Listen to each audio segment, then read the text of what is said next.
पहले कृष्ण जन्माष्टमी की एवं परिवार की तरफ से आप सभी को हार्दिक शुभकामनाएं।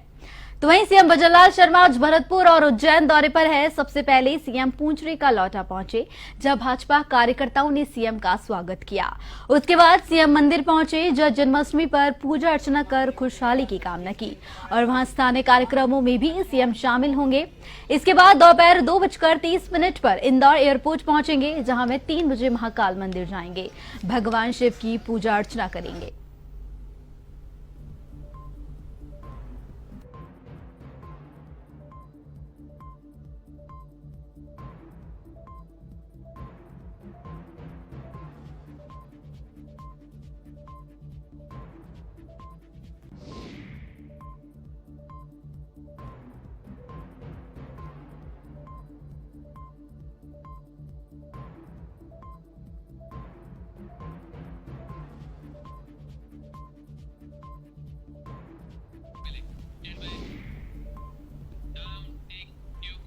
पुलिस महानिदेशक उत्कल रंजन साहू आज जोधपुर दौरे पर है। डीजीपी साहू ने पुलिस लाइन स्थित बैरक और महिला कैंटीन की सौगात दी। इस दौरान उन्होंने कहा कि पुलिस 24 घंटे कार्य करती है, लेकिन आमतौर पर पुलिस की इमेज बाहर कुछ ठीक नहीं है। जब समाज से कोई भी आते हैं और हमारी मदद करते हैं तो हमें बहुत खुशी होती है कि कोई तो वर्ग है जो हमारे काम की सराहना करते हैं और हमारी सहायता करते हैं।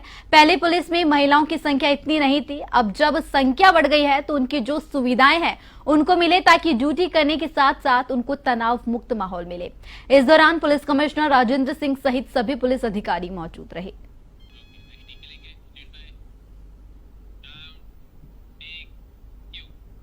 और वहीं राजधानी जयपुर के अजमेर हाईवे पर बड़ा सड़क हादसा हो गया, जहां बगरू थाने के सामने 3 वाहनों में भीषण टक्कर हो गई। हादसे में ट्रेलर की केबिन में फंसे चालक और खलासी की आग लगने से मौत हो गई। अचानक ट्रेलर में आग लगने की वजह से दोनों जिंदा जल गए। सूचना पर बगरू थाना पुलिस मौके पर पहुंची और दमकलों को बुलाकर कड़ी मशक्कत के बाद आग पर काबू पाया गया। डीओ उदय सिंह ने बताया कि बगरू थाने के सामने 2 ट्रेलर और एक दूध के टैंकर में भिड़ंत हो गई। इस हादसे के बाद जयपुर अजमेर हाईवे पर लंबा जाम लग गया। पुलिस अधिकारियों ने दुर्घटनाग्रस्त वाहनों को मुख्य मार्ग से हटाकर वाहनों का आवागमन सुचारू करवाया। ट्रक का केबिन पूरी तरह से जल गया है, उसमें बैठे ड्राइवर, क्लीनर और दस्तावेज भी पूरी तरह से जल गए हैं। ट्रक के नंबर के आधार पर मालिक की पहचान करने का प्रयास किया जा रहा है।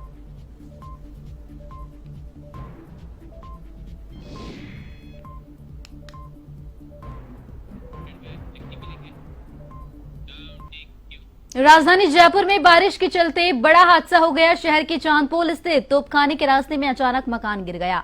हादसे में घर में मौजूद 50 वर्षीय रईस की मौत हो गई। मकान के गिरने की सूचना मिलने पर पुलिस प्रशासन मौके पर पहुंचा और सिविल डिफेंस टीम की सहायता से रेस्क्यू किया गया। इस दौरान पुलिस टीम रईस को अस्पताल लेकर पहुंची, जहां उसे मृत घोषित कर दिया गया।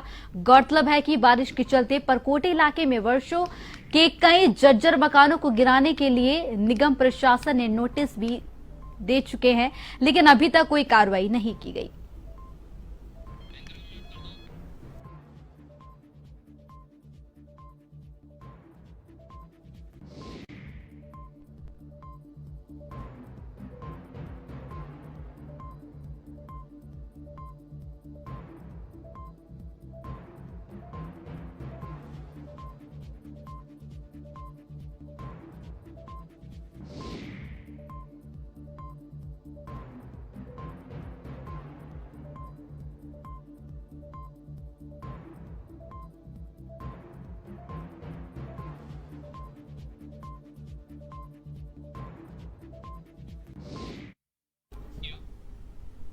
और अब बात धौलपुर की करेंगे, जहां धौलपुर जिले के मनिया थाना क्षेत्र में एक ही परिवार के आधा दर्जन बच्चों की तबीयत खराब हो गई, जिससे बच्चों की तबीयत खराब होने से परिजनों में हड़कंप मच गया।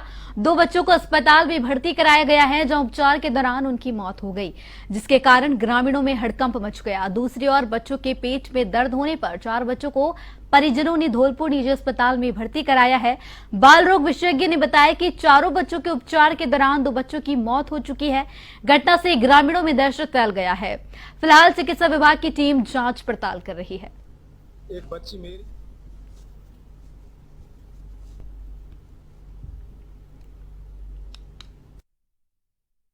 आज जो केसेज आए हैं कोटपुरा मनिया से। अभी मैं कलेक्टर साहब के और पीओ साहब के आदेशानुसार इस अस्पताल में जो निजी अस्पताल है उसमें मैं देखने आया था। उनके परिजनों से और डॉक्टर साहब से पता चला कि वहाँ उन बच्चों को दस्त हुए और सुबह जो बच्चा आया था उसको काफ़ी मात्रा में दस्त है, पानी की बहुत कमी थी। अभी 4 बच्चे भर्ती हैं।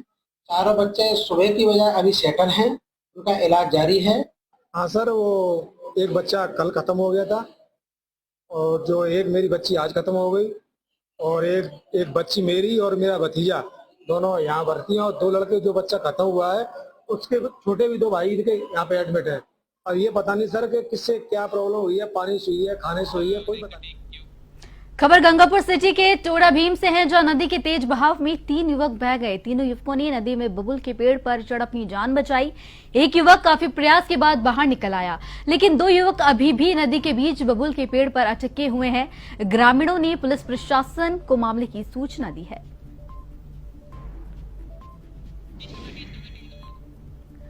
और बता दें कि गंगापुर सिटी के टोड़ा भीम से आपको खबर बता रहे हैं, जहां पर नदी के तेज बहाव में आने से 3 युवक बह गए, जिसके बाद तीनों युवकों ने एक बबूल के पेड़ पर चढ़कर अपनी जान बचाई। और वहीं अब पुलिस प्रशासन और रेस्क्यू टीम द्वारा लगातार जो है काम किया जा रहा है ताकि 2 युवकों को भी सुरक्षित बाहर निकाल लिया जाए।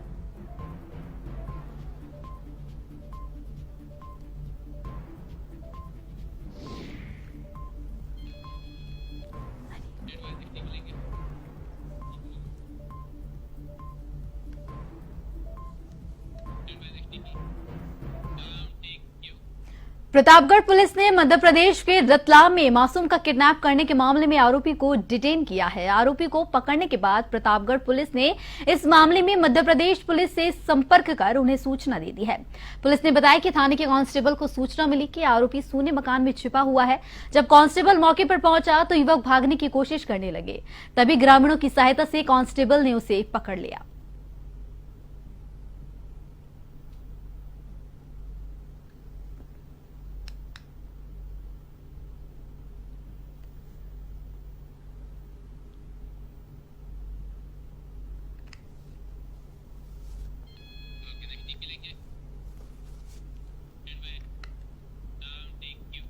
गंगापुर सिटी के कुनकटा कला में आकाश में बिजली गिरने से बच्चों की मौत हो गई। जानकारी के अनुसार बारिश के दौरान गाय को भीतर बांधने के लिए बाहर गया था, तभी बिजली गिरने से मौत हो गई। परिजन घायल अवस्था में ही अस्पताल लेकर पहुंचे तो वहीं चिकित्सक ने उसे मृत घोषित कर दिया।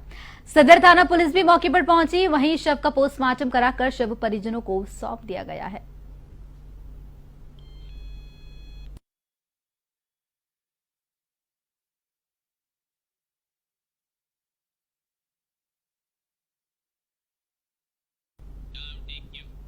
दौसा में वन विभाग के अधिकारियों और पुलिस की दबंगई का मामला सामने आया है, जहां जंगल में पशु चरा रहे युवक ने जमकर मारपीट की। पीड़ित बनवारी लाल गुर्जर ने वन विभाग के अधिकारियों पर गंभीर आरोप लगाए हैं। पीड़ित ने कोलवा पुलिस थाने पहुंचकर शिकायत भी दर्ज कराई है, लेकिन पुलिस पीड़ित की शिकायत पर कोई कार्रवाई नहीं कर रही, बल्कि पीड़ित बनवारी लाल गुर्जर पर पुलिस राजीनामे का दबाव बना रही है।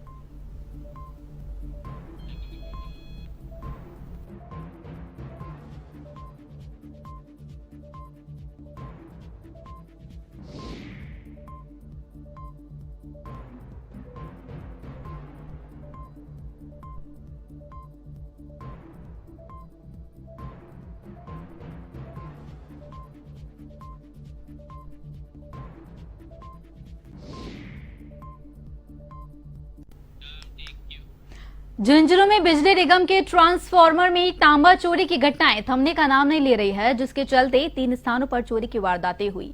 जानकारी के अनुसार चिड़ावा में अज्ञात चोरों ने डीपी पे उतरकर डीपी से तांबा चुरा लिया। इसी प्रकार चोर ने 2 डीपी में चोरी की वारदात को अंजाम दिया। डीपी को नीचे उतारने के चलते आसपास के घर में बिजली गुल हो गई, जिसके चलते प्रभावित लोगों ने बिजली विभाग को सूचना दी।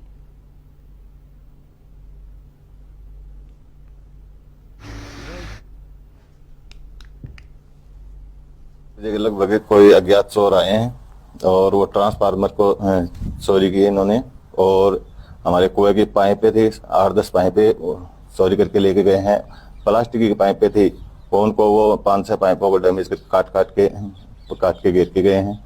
ऐसी घटना एक और पास में भी हुई है, ट्रांसफार्मर की टंकी एक और उतारी गई है वहाँ पे भी। ट्रांसफार्मर को तो छोड़ दिया। इनके इसको खिंडा बिंदा के इसके कुछ अंदर है वो तोड़ दुआर के इसके अंदर जो कुछ था वो उठा के इसके अंदर से निकाल के लेके गए। और पालनपुर के अंबाजी मंदिर परिसर में स्थित राजपूत समाज भवन में क्षत्रिय राजपूत सुप्रीम काउंसिल की बैठक हुई। लक्ष्मण सिंह की अध्यक्षता में यह बैठक आयोजित हुई। बैठक में सामाजिक मुद्दों और संगठन के आगामी कार्य योजना पर विस्तार से चर्चा की गई। साथ ही लक्ष्मण सिंह ने बैठक को संबोधित कर संगठन के उद्देश्य की जानकारी दी और अधिक से अधिक राजपूत समाज के लोगों को संगठन की सदस्यता दिलाकर समाज हित का कार्य करने का आह्वान किया। वहीं मूल सिंह गोहिल ने कहा कि संगठित संस्कार और शिक्षण के उद्देश्य को लेकर क्षत्रिय राजपूत सुप्रीम काउंसिल संगठन समाज में महत्वपूर्ण कार्य कर रहा है। साथ ही जबर सिंह झाला ने कहा कि राजपूत समाज को संगठित कर एक मंच पर लाने का प्रयास क्षत्रिय राजपूत सुप्रीम काउंसिल संगठन कर रहा है, जिसको लेकर प्रत्येक जिले में संगठन की बैठक आयोजित हो रही है। जिला स्तर की बैठक संपन्न होने के बाद ब्लॉक स्तर की बैठक आयोजित की जाएगी। इस मौके पर कल्याण सिंह, रविंद्र सिंह सहित बड़ी संख्या में जिला संगठन के पदाधिकारी और राजपूत समाज के समाज बंधु मौजूद रहे।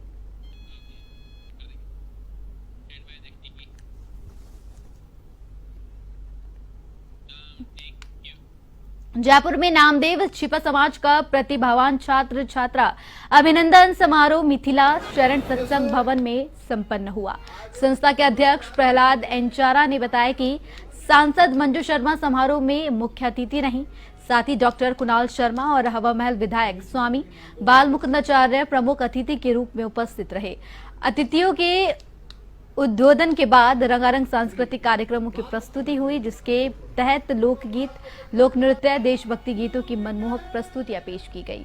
कार्यक्रम के अंत में संस्था अध्यक्ष प्रहलाद एंचारा ने सभी आगंतुकों को धन्यवाद ज्ञापित किया।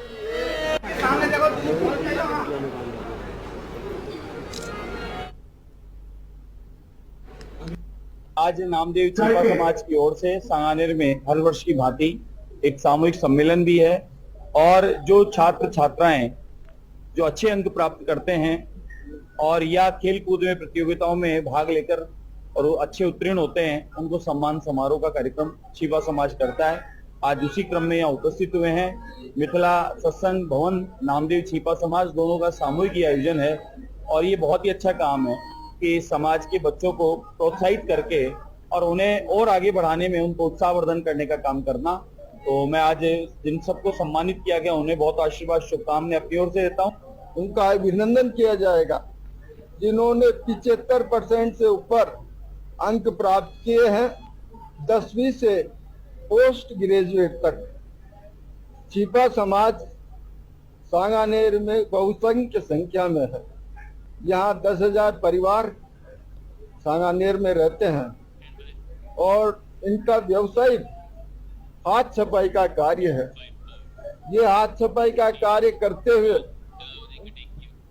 जयपुर में कृष्ण जन्माष्टमी की पूर्व संध्या पर कृतज्ञ फाउंडेशन के द्वितीय रक्तदान शिविर आयोजित करवाया गया। शिविर में लोगों ने उत्साह के साथ रक्तदान किया, तो वहीं एवन टीवी के स्टाफ सदस्यों ने भी रक्तदान किया।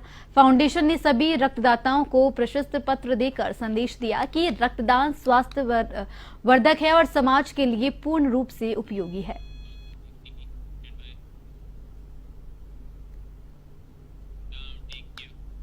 माउंट आबू को अर्धद्वारिका कहा जाता है क्योंकि भगवान कृष्ण मथुरा के द्वारका जाते समय यहाँ की तलेटी में निकले थे। माउंट आबू का बिहारी जी मंदिर विश्व प्रसिद्ध है। कृष्ण जन्माष्टमी पर गुजरात से भारी संख्या में श्रद्धालु माउंट आबू आते हैं। कृष्ण जन्मोत्सव को लेकर मंदिर में भव्य तैयारियां की जा रही है। आज कृष्ण भगवान के अनेक श्रृंगार होंगे, साथ ही कई धार्मिक कार्यक्रमों का भी आयोजन होगा। भक्तों में गजब उत्साह देखा जा रहा है।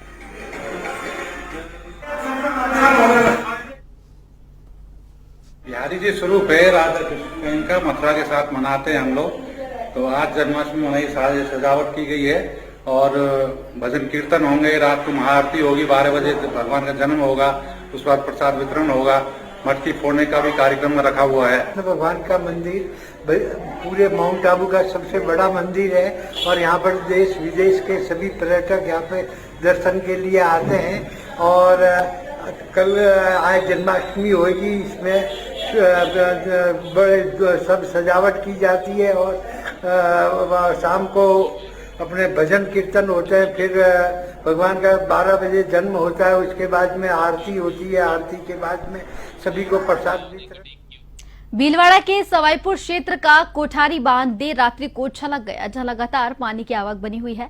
बांध पर तैनात कर्मचारी ने बताया कि कोटड़ी क्षेत्र के सबसे बड़े कोठारी बांध में भराव क्षमता से ऊपर पानी बह रहा है। वहीं सुबह 8 सेंटीमीटर के चादर चली बांध का पानी बनास नदी से होते हुए बीसलपुर में जाने की संभावना है।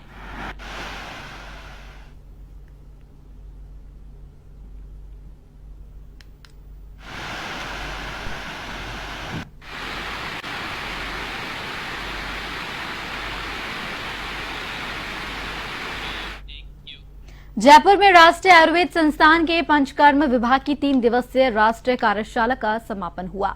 समापन समारोह की अध्यक्षता कुलपति प्रोफेसर संजीव शर्मा, पंचकर्म विभागाध्यक्ष डॉक्टर गोपेश मंगल, डॉक्टर सर्वेश कुमार सिंह ने की। कुलपति प्रोफेसर संजीव शर्मा ने आयुर्वेद और पंचकर्म की जानकारी दी और वर्तमान समय में पंचकर्म उपक्रमों की मानकीकरण की आवश्यकताओं पर आयोजित राष्ट्रीय कार्यशाला की सराहना की। कार्यशाला में स्नेहन संवेदन कर्म के 36 उपक्रमों का मानकीकरण किया गया, जिसमें देश के विभिन्न राज्यों से 14 विशेषज्ञ सम्मिलित हुए।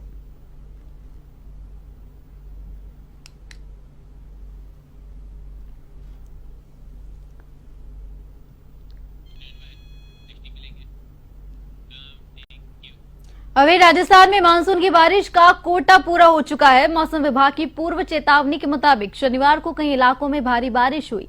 आईएमडी ने फिर बांसवाड़ा समेत प्रदेश के 4 जिलों में बारिश का रेड अलर्ट जारी कर दिया है। इनमें बांसवाड़ा के अलावा डूंगरपुर, झालावाड़ और प्रतापगढ़ में भारी से भारी बारिश का रेड अलर्ट जारी किया गया है। इनके अलावा 10 जिलों में अति भारी बारिश की चेतावनी दी गई है। इन जिलों को लोगों से सावधानी बरतने की अपील की गई है।